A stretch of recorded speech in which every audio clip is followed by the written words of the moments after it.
अस्सलाम वालेकुम वरहमतुल्लाहि वबरकातुहू। आज Karnataka state Nadaf and Pinjar association की तरफ से पत्रिका भवन में एक प्रेस कॉन्फ्रेंस किया गया, जिसका मकसद ये था कि CS द्वारकनाथ साहब की रिपोर्ट सरकार के पास जाने के बाद गुज़िश्ता सरकार में 13 कम्युनिटीज़ को जो कैटेगरी 1 में आते हैं उनको लेके एक डेवलपमेंट बोर्ड का ऑर्डर हुआ था, जिसको अभी तक बजट सैंक्शन नहीं हुआ, बजट रिलीज़ नहीं हुआ। तो आने वाले बजट सत्र में सरकार से हम तमाम नदाफ एसोसिएशन के ज़िम्मेदारान मुतालिबा किए हैं कि इस बार बजट में नदाफ एसोसिएशन को 500 करोड़ का बजट सैंक्शन करें। और ये नदाफ कम्युनिटी तालिबान गुलबर्गा में 1,60,000 का पॉपुलेशन है। ये सिर्फ गुलबर्गे का कैलकुलेशन बताया, कर्नाटका स्टेट में तालिबान 10 से 12 लाख का हमारा पॉपुलेशन है। ये कम्युनिटी जो कॉटन वर्क करने वाली है, अभी आज के दौर में इनका कारोबार मल्टीनेशनल कंपनीज अडॉप्ट करने की वजह से ये एजुकेशनली, इकोनॉमिकली, सोशली और पॉलिटिकली पिछड़ा हुआ तबका है। इनको एक इंसाफ देने का काम ये सरकार करेगी, मुझे उम्मीद है। और आज उसी के साथ साथ अलन तालुका की एक बॉडी को ऑर्डर किया है, जिसके प्रेसिडेंट और वाइस प्रेसिडेंट मेंबरान को आज सर्टिफिकेट देके उनको अपनी जिम्मेदारी दी गई है।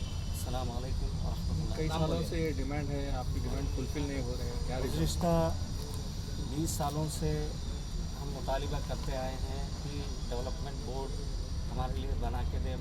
काफ़ी सारे स्ट्राइक्स, काफ़ी सारे प्रोटेस्ट हमने किए हैं। तो गुज़िश्ता सरकार में ऑर्डर हुआ है, उम्मीद करते हैं कि ये सरकार में वो डेवलपमेंट बोर्ड को बजट देंगे और वो डेवलपमेंट बोर्ड की तरक्की के लिए काम करेंगे। आपके समाज की तरफ से कुछ, आप संघ वाले कुछ ऑर्गेनाइज करके कुछ लोग उनके डेवलपमेंट के लिए काम करने का सोच रहे हैं? समझा नहीं। संघ की तरफ से आप लोग कुछ तो भी, अब जो अध्यक्ष बने हैं, संघ की तरफ से क्या आपके कम्युनिटी के क्या हेल्प होने वाली है? संघ की तरफ से कम्युनिटी को अब बहुत सारे हमारे कम्युनिटी में अनएजुकेटेड हैं, जो कि उनकी PC में नदाफ पिंजार लिखा हुआ नहीं है। वो सर्टिफिकेट बनाने के लिए जब जा रहे हैं तो मुसलसल सर्टिफिकेट रिजेक्ट हो रहे हैं, जबकि माइनॉरिटी कमीशन का एक ऑर्डर है कि तमाम ज़िला अधिकारियों को कि उनके पास उनकी PC में नदाफ पिंजार अगर लिखा हुआ नहीं भी है तो सेल्फ डिक्लेरेशन एफिडेविट या पंचनामा करके सर्टिफिकेट इशू की जाए। तो मैं ये संघ के पदाधिकारों को ये निवेदन करता हूँ कि ऐसे लोगों की हेल्प करें, वहाँ पे जाके तहसीलदार से रब्ता करें और ऑर्डर बता के कन्विंस करके लोगों को मदद करने की कोशिश करें। आपका नाम है? Imran, Mohammad Imran, district general secretary Nadaf association. ನಮಸ್ಕಾರ ಸರ್, ನನ್ನ ಹೆಸರು ಮೌಲಾಲಿ ನದಾಫ್ ಅಂತ. ನಾನು ಕರ್ನಾಟಕ ರಾಜ್ಯ ನದಾಫ್ ಪಿಂಜಾರ್ ಸಂಘದ ಕಲಬುರಗಿ ಜಿಲ್ಲಾಧ್ಯಕ್ಷರಿದ್ದೀನಿ. ನಾವು 2006ರಿಂದ ಅಧ್ಯಕ್ಷ ಆದಮೇಲೆ ನಾವು ಮೊದಲೇ ನದಾಫ್ ಸಮುದಾಯಕ್ಕೆ ಬೆಳೀಲಿಕ್ಕೆ ಸ್ಟಾರ್ಟ್ ಮಾಡಿದ್ದೀವಿ ಸರ್. ಆದರೆ ಕಲಬುರಗಿ ಜಿಲ್ಲೆಯಲ್ಲಿ ಸ್ವಲ್ಪ ನದಾಫ್ ಅಂತ ಹೇಳ್ತಾ ಇಲ್ಲ ಅಷ್ಟೇ, ಮತ್ತೇನಿಲ್ಲ.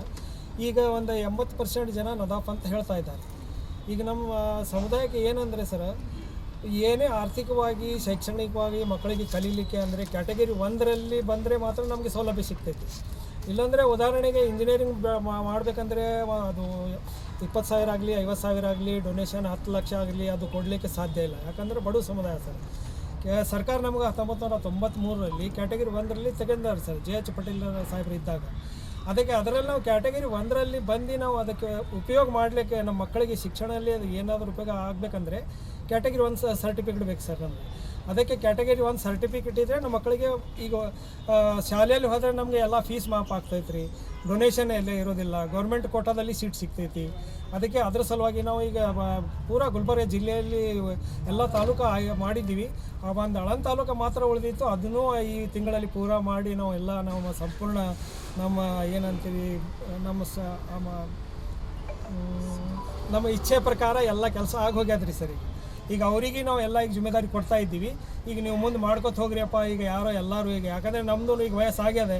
ಈಗ ನಿಮ್ಮಲ್ಲೇ ಒಂದು ಜಿಲ್ಲಾಧ್ಯಕ್ಷರು ಒಂದು ಕುದುರೆ ತಯಾರು ಮಾಡಿ ಅವರಿಗೆಲ್ಲ ಒಪ್ಪಿಸ್ಬೇಕಂತ ಹೇಳಿ ಮಾಡ್ತಾಯಿದ್ದೀನಿ. ಅದಕ್ಕೆ ಈಗ BJP ಸರ್ಕಾರದಲ್ಲಿ ನಮಗೆ ನಿಗಮ ಮಂಡಳಿ ಆಗಿತ್ತು ರೀ ಸರ್, ಅದಕ್ಕೆ ಅನುದಾನ ಸಿಗಲಿಲ್ಲ. ಈಗ ನಾವು ಮೊಟ್ಟ ಮೊದಲು ಈಗ ಪತ್ರಿಕಾ ಭವನಕ್ಕೆ ಬರುವ ಕಾರಣ ಏನಂದರೆ, ನಮಗೆ ನಿಗಮ ಮಂಡಳಿಗೆ ಅನುದಾನ ಕೊಟ್ಟರೆ ನಮ್ಮ ಮಕ್ಕಳಿಗೆ ಸೌಲಭ್ಯ ಸಿಗ್ತದೆ ಸರ್. ಅನುದಾನ ಕೊಡಲಿಲ್ಲ ಅಂದರೆ ಮಕ್ಕಳಿಗೆ ಸೌಲಭ್ಯ ಸಿಗೋದಿಲ್ಲ. ಅದಕ್ಕೆ ಘನ ಸರ್ಕಾರಕ್ಕೆ ನಮ್ಮ ಕಡೆಯಿಂದ ಒಂದು ಮನವಿ ಪತ್ರ ಕೊಡಬೇಕು. ತಮ್ಮೆಲ್ಲರ ಮುಖಾಂತರ, ಮಾಧ್ಯಮಗಳ ಮುಖಾಂತರ ತಾವು ಮಾಡಿದ್ರೆ ನಾವು ತಮ್ಮ ಆಶೀರ್ವಾದ ನಮ್ಮ ಮೇಲೆ ಇರಬೇಕು. ಆದ್ರೇ ನಾವು ನಮ್ಮದು ಏನೇ ಮನವಿ ಇದ್ದರೂ ನಮಗೆ ಸರ್ಕಾರ ತನಕ ಮುಟ್ಲಿಕ್ಕೆ ಸಾಧ್ಯ. ಅದ್ರ ಸಲುವಾಗಿ ನಾನು ನಮ್ಮ ಘನ ಸರ್ಕಾರಕ್ಕೆ ಮನವಿ ಮಾಡ್ತಾ ಇದ್ದೀವಿ. ನಮ್ಗೆ ಒಂದು 500 ಕೋಟಿ ಅನುದಾನ ಕೊಟ್ಟರೆ, ಯಾಕಂದ್ರೆ 13 ಸಮುದಾಯಕ್ಕೆ ತೆಗೆದುಕೊಂಡು ನಿಗಮ ಮಾಡಿದ್ದಾರೆ ಸರ್. ಒಂದೇ ಪಿಂಜಾರ ಸಮುದಾಯ ಇಲ್ಲ ಸರ್, 13 ಸಮುದಾಯ ತೊಗೊಂಡು ಮಾಡಿದ್ದಾರೆ. ಅದರಲ್ಲಿ ನಾವು ಬರ್ತಾ ಇದ್ದೀವಿ. ಅದಕ್ಕೆ ಒಂದು 500 ಕೊಟ್ಟರೆ ಇವಕ್ಕೆ ಏನಾದರೂ ಅಲ್ಪ ಸ್ವಲ್ಪನೇ ಆಗಲಿ ಆ ಕೆಲಸ ಆಗ್ತದೆ ಅಂತೇಳಿ ನಾವು ಒಂದು ಮನವಿ ಕೊಡ್ತಾ ಇದ್ದೀವಿ ಸರ್. ನನ್ನ ಹೆಸರು ಫತ್ರು ಸಾಬ್ ನದಾಪತ್ತ, ಮುನ್ನಳ್ಳಿ, ಆಳಂದ ತಾಲೂಕು. ನಾವು ಇವತ್ತು ಬಂದಿಲ್ಲ ಉದ್ದೇಶ ಏನಪ್ಪ ಅಂದ್ರೆ, ಕರ್ನಾಟಕ ರಾಜ್ಯ ನದಾಪ ಮತ್ತು ಪಿಂಜಾರ ಸಂಘದವರು ಅತಿ ಹಿಂದುಳಿದ ವರ್ಗದವರಂತೆ ಈಗ ಆಲ್ರೆಡಿ ಇದು ಮಂಡಳಿ ಮಾಡಿದ್ದಾರೆ ಇವರು. ನಮ್ಮದು ಆಳಂದ ತಾಲೂಕು ಯಾಕೆ ಹಿಂದುಳಿದಪ್ಪ ಅಂದ್ರೆ, ನಮ್ಮ ಕರ್ನಾಟಕ ರಾಜ್ಯದೊಳಗೆ ನದಾಪ ಮತ್ತು ಪಿಂಜಾರ ಭಾಳ ಆಳಂದ ತಾಲೂಕದೊಳಗೆ ಭಾಳ ಹಿಂದುಳಿದ ಮತ್ತು ಕಡು ಬಡ ಜನ ಇದ್ದಾರೆ. ಅದು ಯಾರಿಗೆ ಗೊತ್ತಿಲ್ಲಪ್ಪ ಅಂದರೆ, ಆಲ್ಮೋಸ್ಟ್ ನಮ್ಮ ಎಜುಕೇಟೆಡ್ ನಾವು ಕಲ್ತಿದ್ದೀವಿ, ನಮಗೆ ಗೊತ್ತಿದ್ದಿಲ್ಲ ಮೊದಲು ನದಾಪ ಮತ್ತು ಪಿಂಜಾರ ಕ್ಯಾಟಗರಿ 1ರಲ್ಲಿ ಬರ್ತದೆ ಎಂಬುದು ನಮಗೆ ಗೊತ್ತಿದ್ದಿಲ್ಲ ಮೊದಲು. ಈಗ ಆಲ್ರೆಡಿ ನಮಗೆ ಸರ್ಟಿಫಿಕೇಟ್ ಕೊಡ್ತಾ ಇದ್ದಾರೆ ಅಂತ ಗೊತ್ತೇ ಇದ್ದಿಲ್ಲ ನಮಗೆ. ಈಗ ನೆಕ್ಸ್ಟ್ ಮುಂದೆ ಬರುವ ಸಮಯದಲ್ಲಿ ನಮ್ಮ ಜಿಲ್ಲಾಧ್ಯಕ್ಷರಾದ ಮೌಲಾಲಿ ಅಣ್ಣ ಅವರು ಹಾಗೂ ಮತ್ತು ಕಾರ್ಯದರ್ಶಿ ಅವರು ಹೇಳಿದ ಪ್ರಕಾರ ನಮಗೆ ಅಧ್ಯಕ್ಷ ಸ್ಥಾನವನ್ನು ಪದಗ್ರಹಣ ಸಮಾರಂಭದಲ್ಲಿ ಪಾಲ್ಗೊಂಡಿಸಿ ಇವತ್ತೇ ಸರ್ಟಿಫಿಕೇಟ್ ನಾವು ಪದಗ್ರಹಣ ತೊಗೊಂಡಿದ್ದೀವಿ. ಇದೇ ಸರ್ಟಿಫಿಕೇಟ್ ತೊಗೊಂಡು ನಾವು ಇವತ್ತಿನ ನಾಳೆಯಿಂದ ನಮ್ಮ ಆಳಂದ ತಾಲೂಕಿನಲ್ಲಿ ನದಾಪ ಮತ್ತು ಪಿಂಜಾರ ಸಮುದಾಯದವರು ಎಷ್ಟು ಜನ ಇದ್ದಾರೆ ಅಷ್ಟು ಜನರಿಗೆ ಬರುವ ಸಮಯದಲ್ಲಿ ನದಾಪ ಕ್ಯಾಟಗರಿ 1ರಲ್ಲಿ ಕೊಡಬೇಕು ಅಂತ ಅವರಿಗೆ ಈಗ ನಾವು ಮನವಿ ಪತ್ರ ಮಾನ್ಯ ತಹಶೀಲ್ದಾರ್ ಸಾಹೇಬರವರಿಗೆ ಮನವಿ ಪತ್ರ ಕೊಡ್ತಾ ಇದ್ದೀವಿ.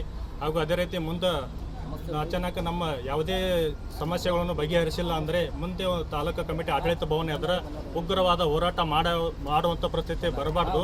ಆ ಉದ್ದೇಶದಿಂದ ಅವರಿಗೆ ಹೇಳೋದೇನಪ್ಪ ಅಂದ್ರೆ, ಕ್ಯಾಟಗರಿ 1ರಲ್ಲಿ ನಮಗೆ ಮುಂದಿನ ಬರುವ ಸಮಯದಲ್ಲಿ ಮುಂದಿನ ಮಕ್ಕಳಿಗೆ ಎಜುಕೇಷನ್ ಸಲುವಾಗಿ, ಉದ್ಯೋಗ ಸಲುವಾಗಿ ಅನುಕೂಲ ಆಗಬೇಕೆಂದು ಕ್ಯಾಟಗರಿ 1ರಲ್ಲಿ ಸರ್ಟಿಫಿಕೇಟ್ ಕೊಡಬೇಕೆಂದು ನಮ್ಮ ತಹಶೀಲ್ ಸಾಹೇಬರಲ್ಲಿ ನಾನು ಮನವಿ ಮಾಡಿಕೊಳ್ಳುತ್ತೇನೆ.